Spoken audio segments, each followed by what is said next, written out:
Bonjour à tous, quel plaisir de vous retrouver. On a souvent tous tendance d'écouter que les étudiants ne réussissent pas beaucoup en Russie, que la plupart des étudiants qui partent en Russie ne réussissent pas, d'autres sont rapatriés, d'autres sont envoyés ici et là. Aujourd'hui, on va s'intéresser au problème du pourquoi. Pourquoi certains étudiants ne réussissent pas en Russie? Quel est le problème? Qu'est-ce qui va mal?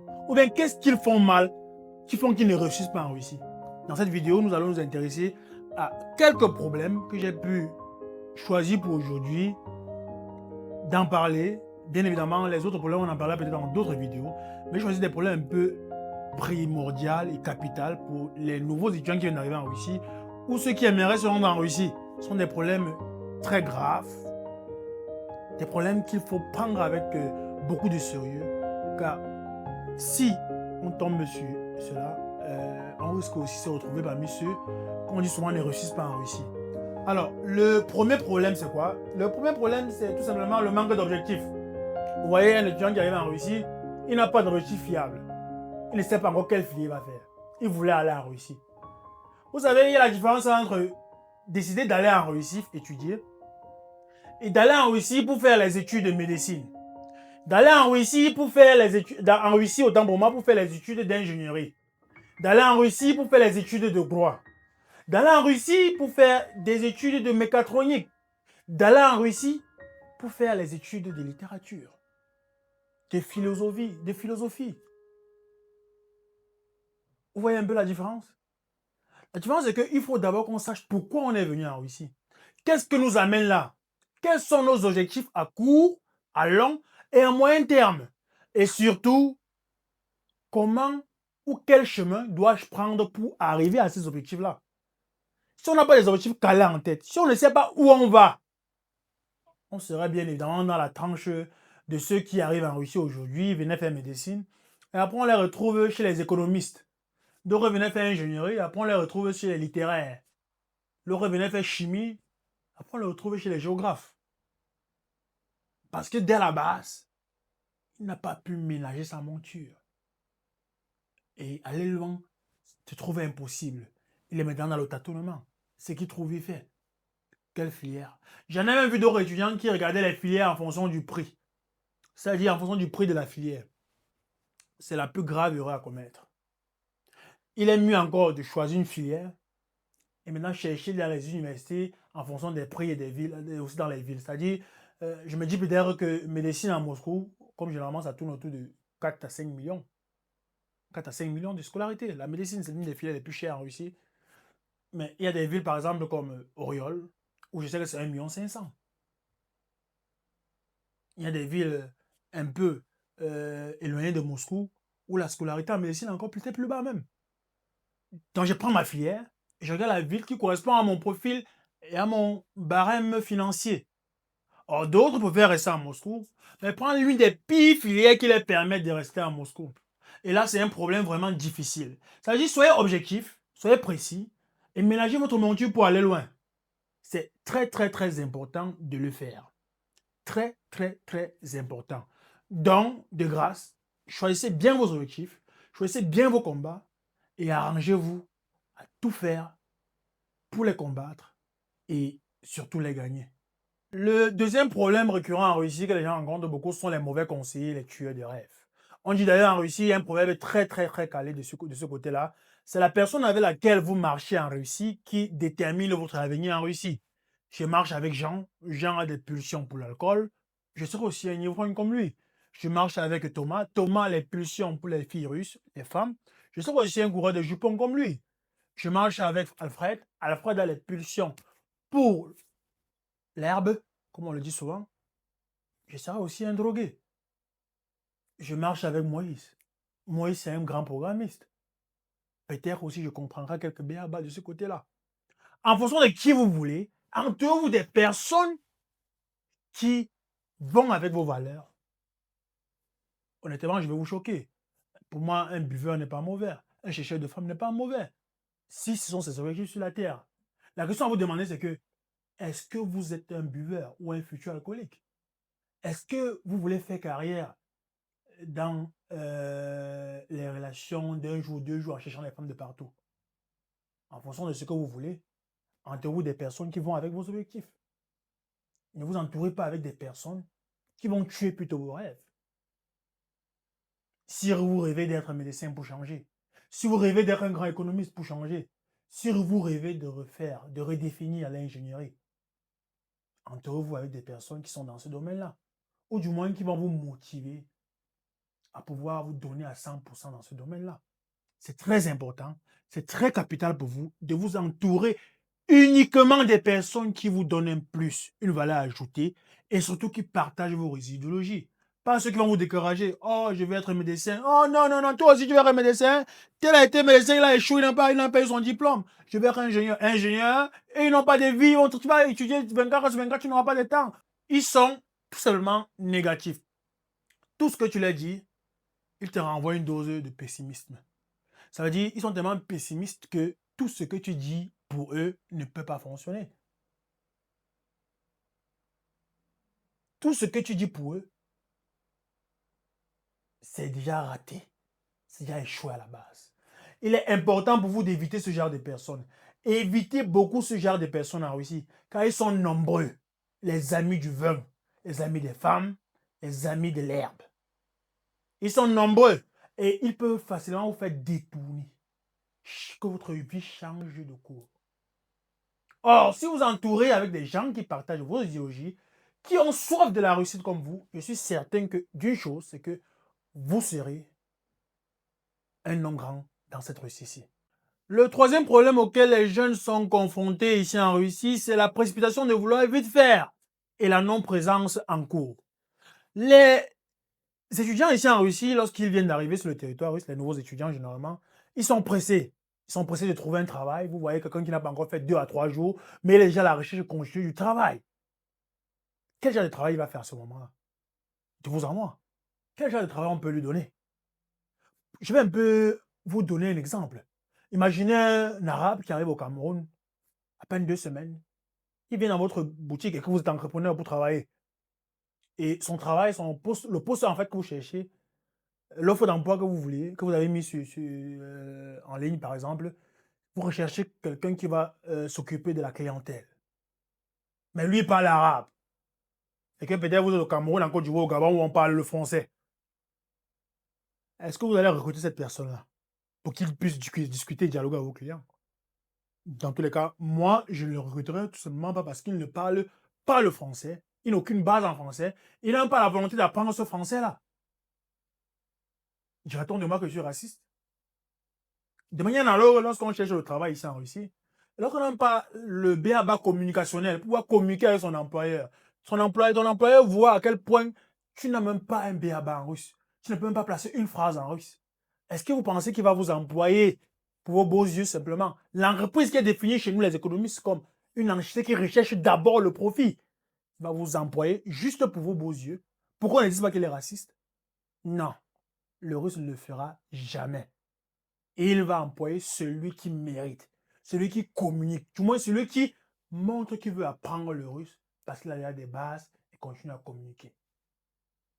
Et pour cela, pour pouvoir communiquer, pour pouvoir bien apprendre le russe, il faut bien faire une année préparatoire, une très bonne année préparatoire. Une année préparatoire dont vous êtes présent en cours, ce qui fait la deuxième partie de ce problème, la non-présence en cours. Parce que lorsqu'il est précipité, il enregistre le travail de partout, il oublie qu'il devait être en cours. Et déjà que les études en fac, en prépa université sont généralement très saturées. C'est généralement 4 à 6 fois la semaine.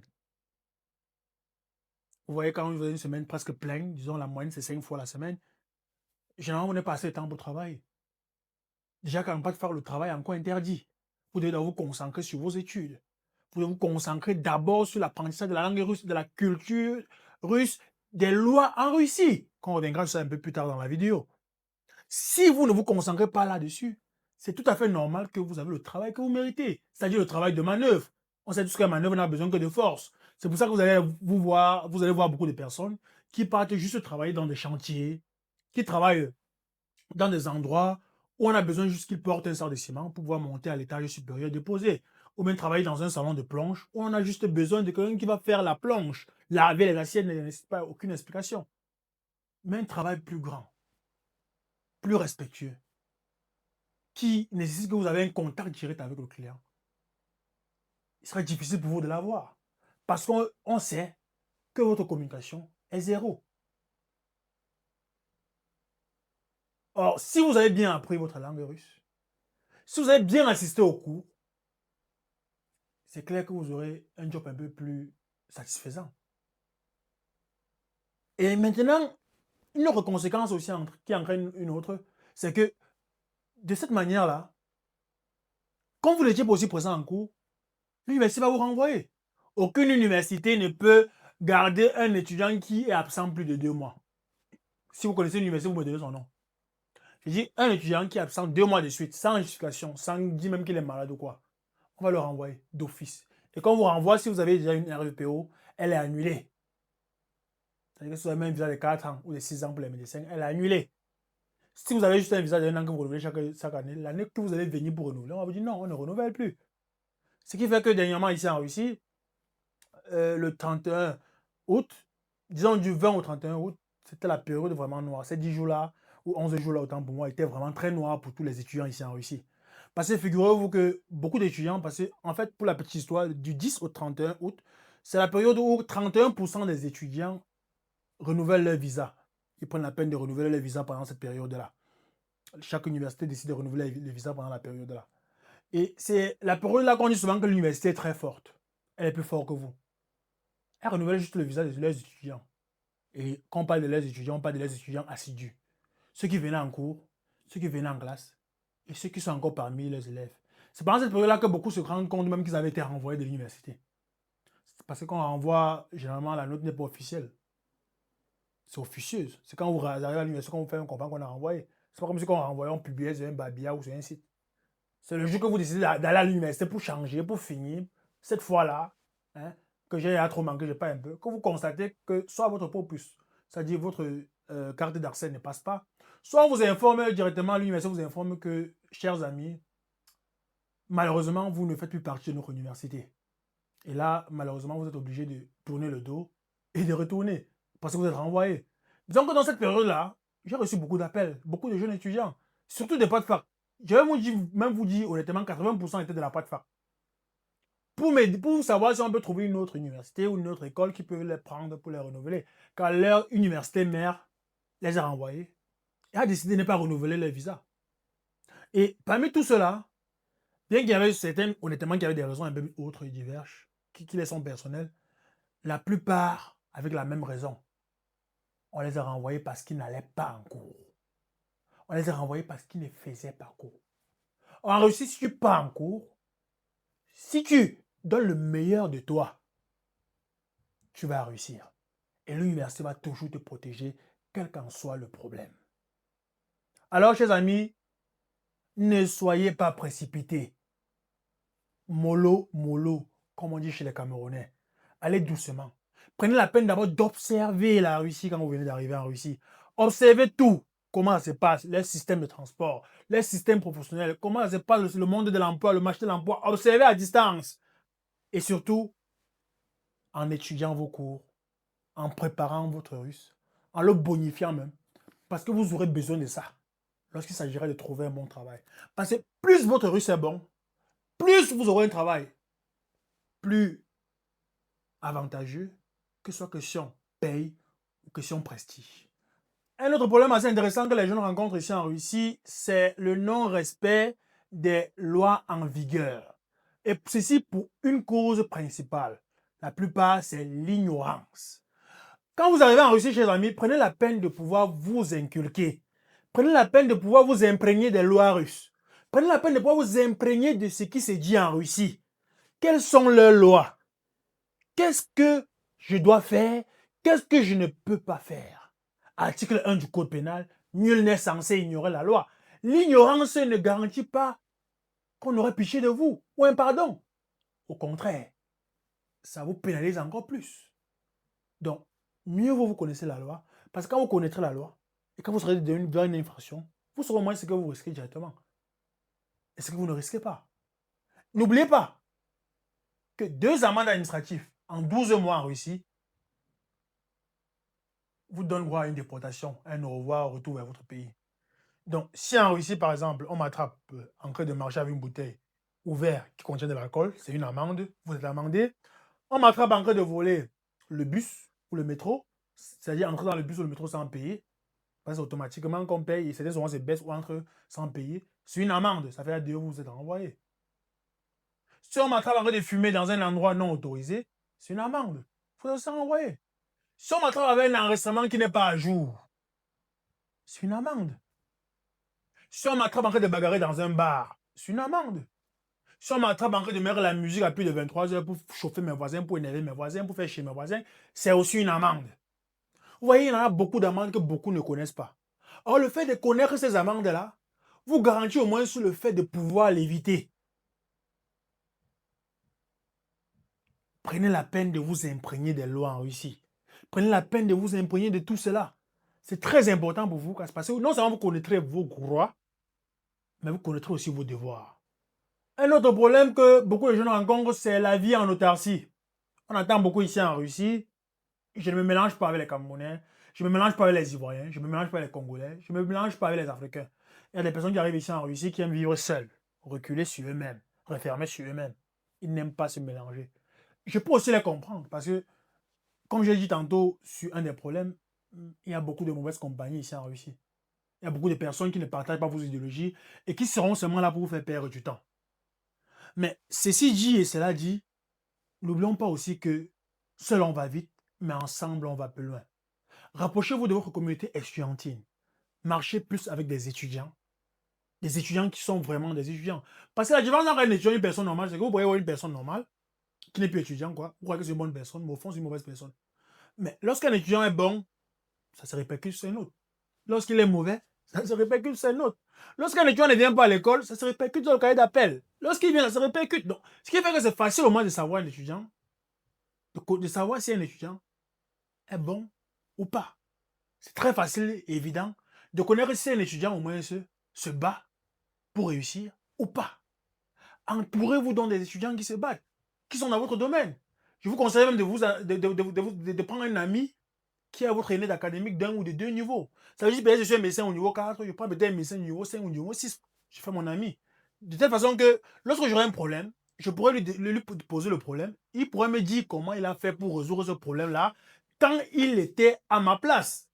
Il pourrait me dire comment il a fait pour gérer cette situation-là lorsqu'il était comme moi. Il pourrait aussi peut-être m'orienter vers les stages académiques que je pourrais faire,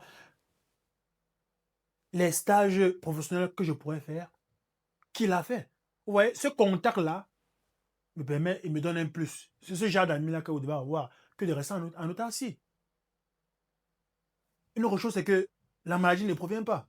Vous pouvez avoir un jour souffrant, très malade là, il n'y a même personne pour appeler l'ambulance ou personne que vous pouvez biper ici là. Parce que vos parents sont là au pays. Or, le fait de biper un ami, il pourrait venir rester avec vous. Ou du moins, c'est gérer la procédure pour vous envoyer à l'hôpital si vous avez un problème qui vous empêche même de parler ou quoi. J'irai même plus loin en vous conseillant de trouver un ami très fidèle en Russie, auquel vous pourrez confier le numéro d'un membre de votre famille de confiance, un parent pour ceux qui en ont encore, ou un frère ou un soeur, ou quelqu'un d'autre qui est au pays. De telle façon que si quelque chose de mal vous arrive, quelque chose de compliqué vous arrive, il pourra appeler le pays pour que vous puissiez avoir une solution rapide si c'est question de vie ou de mort. C'est très important, c'est très capital. Ne regardez pas juste le numéro de votre famille dans votre téléphone. Partagez un peu. Donnez à un doyen là, ou donnez à un ami là. Voici le numéro de ma tante, voici le numéro de ma mère. Si quelque chose m'arrive, appelle d'abord. C'est très important pour vous les étudiants de faire cela et de ne pas vivre en autarcie. Comme je l'ai dit au début, seul on va très vite, mais ensemble, on va très loin. Pour finir, le dernier problème auquel sont confrontés les étudiants, les nouveaux étudiants ici en Russie, c'est le manque de mental. Ils n'ont pas assez de mental, de résilience. Le mental est la capacité que possède un homme à sourire quand tout va mal. Remplacer ce sourire-là par optimiser, par se multiplier, par se décupler, par trouver de la force dans des endroits inconnus de son corps lorsque tout va mal. Lorsqu'on arrive généralement en Russie, on est seul. On a des amis peut-être ici là qu'on vient de rencontrer, mais on est seul. Maman n'est plus là. L'oncle n'est plus là. Parce que même si au pays, on veut à nos parents, peut-être on ne veut même pas peut-être dans la même ville, mais on peut aussi se retrouver en moins d'une journée, en moins d'un soir.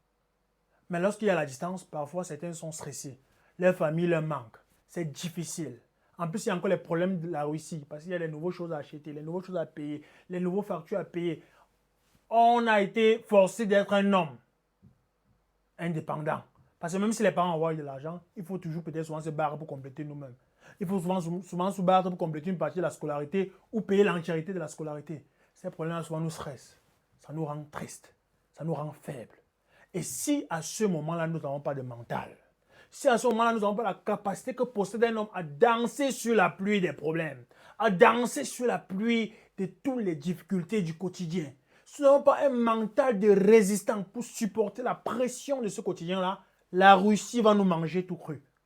La Russie va nous dévorer. Mais si nous avons un mental de résistant, si nous sommes, comme on le dit souvent chez les Camerounais, que les Camerounais sont impossibles n'est pas Camerounais, si nous avons ce mental à la camerounaise là, de toujours se dire qu'on se bat pour s'en sortir, qu'on se bat, après on verra que tant qu'on respire, on n'est pas mort et qu'on trouvera une solution. Si nous avons cette force d'esprit là, une chose est sûre, une chose est certaine, c'est qu'on fera tout notre possible pour pouvoir trouver une bonne solution à ce problème-là. Et grâce à nos amis, cette fois-ci nos bons amis, qui sont là pour nous soutenir, nous aider, on trouvera forcément une solution adéquate pour résoudre nos problèmes-là. Pour conclure donc, il est très important pour nous de noter que pour être un bon étudiant en Russie, pour être un meilleur étudiant en Russie, il y a des choses qu'il faut éviter, il y a des choses qu'il faut faire. Il est important pour nous de nous fixer des objectifs clairs et durables. Qu'est-ce qu'on veut être? Comment on veut l'être? Qu'est-ce qu'on veut faire? Je serai un grand médecin, je serai un grand ingénieur, je serai un grand comptable, un grand économiste, un très grand ingénieur en génie civil. Il suffit de se dire ce qu'on veut faire avant même d'arriver ici. Et se donner les moyens, par un plan d'action très clair et ordonné, de comment faire pour y arriver, pour le faire. Après cela, il est très important d'éviter les tueurs de rêves. Éviter ceux-là qui vont tuer nos rêves de médecin. Éviter ceux-là qui vont tuer nos rêves d'être avocat. Éviter ceux-là qui vont tuer nos rêves d'être comptable. Éviter ceux-là qui vont tuer tout simplement nos rêves académiques. Fuir les mauvaises compagnies. Pour les religions, on dit les mauvaises compagnies ruinent les habitudes utiles. Même le Coran et la Bible sont d'accord là-dessus. Que toute personne qui est mauvaise peut te nuire, peut changer ton avenir, peut modifier les fils d'Ariane dans ton avenir. Il est donc important, pour toujours suivre le fil d'Ariane, de pouvoir s'entourer de personnes qui partagent nos rêves, nos idéologies, et surtout qui ne tueront jamais nos rêves. Surtout qui respecteront nos rêves. Évitons les personnes pessimistes qui vont toujours trouver du mal à tout ce qu'on rêve. Entourons-nous de ceux qui vont toujours nous soutenir, nous donner la force d'avancer. Et on a aussi vu qu'il est important de ne pas confondre vitesse et précipitation. Évitez de vous précipiter quand vous arrivez en Russie. Chaque chose a son temps, les amis. On fera chaque chose à son temps. Lorsqu'on arrive en Russie, le plus important pour nous, c'est d'avoir maîtrisé la langue russe. C'est de maîtriser tout ce qui se passe en PATFAC et d'obtenir notre diplôme d'année de langue, d'année prépare à l'université. Ce diplôme de PATFAC qui nous permet d'entrer dans n'importe quelle université de notre choix en Russie. Il est très important d'avoir d'abord ce diplôme-là. Et pour avoir ce diplôme-là, il est très important pour vous de toujours aller en cours. On ne refuse pas qu'il est possible pour vous de manquer cours. Il peut arriver que vous êtes malade et tout. Mais veillez au moins à aller en cours 4 à 5 fois la semaine. C'est très important. C'est très bien que vous passez le professeur à connaître que vous êtes là. Et on saura que si vous avez manqué, c'est que forcément vous avez eu un empêchement considérable. Et pour éviter le 31 août noir, où vous perdrez votre document, parce que l'université vous aura renvoyé. Très important de toujours aller en cours. On a aussi vu qu'il est important pour vous de respecter les lois. Respecter les lois en Russie. L'ignorance n'est pas une excuse au XXIe siècle, les amis. Prenez la peine de vous imprégner des lois de la Russie. Prenez la peine de vous imprégner de ce qu'il faut faire et ce qu'il ne faut pas faire. Prenez la peine de vous imprégner de tout ce qui signifie une amende pour vous ou non. Car 2 amendes obtenues en 1 an annulent votre visa ou votre résidence permanente et vous rentrez directement au pays. Donc, pour cela, il est important que vous sachiez tous les aspects de la loi, que vous imprégniez tous les aspects de la loi pour connaître non simplement vos devoirs pour éviter les amendes, mais aussi vos droits pour éviter qu'on ne vous marche dessus et qu'on ne vous dise du n'importe quoi. Très chers amis, prenez la peine de bien pouvoir vous imprégner de la loi russe. On en a terminé en parlant, bien évidemment, de cette capacité-là que possède un homme à danser sur la pluie, à réassurer quand tout va mal, parce qu'il s'est dit que demain sera meilleur, et qui trouvera, bien évidemment, des opportunités, des options pour pouvoir faire que tout soit autrement qu'aujourd'hui. Il trouvera des stratégies pour être un homme bien, un homme grand en Russie. Oui, on a parlé du mental. Ayez du mental. Ayez un mental de résistant. Ayez un mental de fer. Ayez un mental taillé sur la roche. Ayez un mental taillé sur du diamant. Car si vous n'avez pas ce mental, c'est la Russie qui va vous manger. Mais si pour changer, si par contre, vous avez un mental de résistant, si vous avez un mental taillé à toute épreuve, si vous avez un mental qui sait encaisser les difficultés de la vie, si vous avez un mental qui sait encaisser peut-être les mauvaises nouvelles du pays, si vous avez un mental qui sait encaisser les décès du pays tandis que vous êtes très éloigné, si vous avez un mental qui sait encaisser les échecs en Russie, si vous avez un mental qui sait encaisser tous les obstacles de la vie et en restant debout, en vous disant comme on s'est dit par rapport aux Camerounais qui se disent que tant qu'on respire, on n'est pas mort. Si vous avez ce mental-là, vous allez vous en sortir dans cette Russie-là. Tout en n'oubliant pas que ne restez jamais en autarcie en Russie. Ne vous refermez pas sur vous. Trouvez des personnes qui partagent vos rêves. Bien évidemment, pas tout le monde, car les mauvaises compagnies ruinent les habitudes utiles, bien évidemment. Mais il est très bien pour vous, très capital pour vous, de trouver des personnes qui sont dans votre domaine, surtout vos aînés académiques, pour qu'ils puissent vous conseiller, vous montrer la voie, vous donner des conseils, comment ils ont fait pour réussir ici en Russie. Ce faisant, je suis certain d'une chose, c'est que vous ne serez pas parmi ces étudiants-là qui, du 20 au 31 août, appelleront toute la Russie entière pour trouver une université, pour ne pas tomber sans papier. Car vous aurez vaincu cela et vous serez des étudiants de valeur, des hommes de demain. À la prochaine pour une nouvelle chronique.